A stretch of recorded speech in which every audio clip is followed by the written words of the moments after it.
Hello viewers, আসসালামু আলাইকুম। আজ আপনাদের সাথে শেয়ার করব agar agar milk jelly pudding. এর জন্য আমি এখানে হাফ লিটার গরুর দুধ নিয়েছি। এর আগে আমি 1 কাপ আলাদা করে রেখে দিয়েছি। দুধটা আমি চুলায় বসিয়ে দিব। হাফ লিটার গরুর দুধের জন্য আমি এখানে আধা কাপ চিনি ইউজ করছি। মিষ্টিটা আপনাদের পছন্দ অনুযায়ী ইউজ করতে পারেন। এটা আমি ব্লক আসা পর্যন্ত অপেক্ষা করব। তুলে রাখা 1 কাপ ঠান্ডা গরুর দুধের সাথে আমি এখানে 1 টেবিল চামচ আগার আগার পাউডার দিয়ে ভালো করে নেড়েচেড়ে মিক্স করে নিব। এটা কোনোভাবে গরম দুধের সাথে মিশাতে যাবেন না, তাহলে দলা পেকে যাবে। দুধটা যখন ব্লক চলে আসবে তখন আমি মিশ্রণটা এর সাথে ঢেলে দিয়ে ভালো করে নেড়েচেড়ে ঘন করে নিব।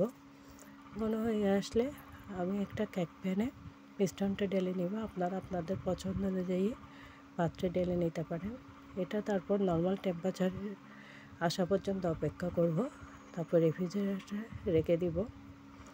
এদিকে আমি উপরে জেলিটা ইউজ করার জন্য জেলি রেডি করে নিচ্ছি। আমি এখানে রেডিমেড জেলির প্যাকেট ইউজ করছি। আপনারা চাইলে আগার আগার পাউডার দিয়ে বা জেলাটিন দিয়ে জেলি রেডি করে নিতে পারেন। জেলাটিন দিয়ে কীভাবে জেলি রেডি করতে হয় এর ভিডিওটা আমার পেজে আছে, দেখে নেবেন।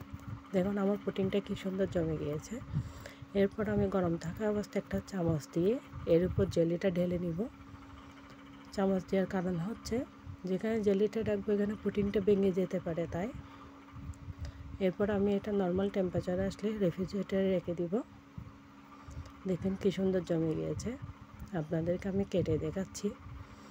অবশ্যই বাসায় একবার হলে ট্রাই করবেন। আসসালামু আলাইকুম।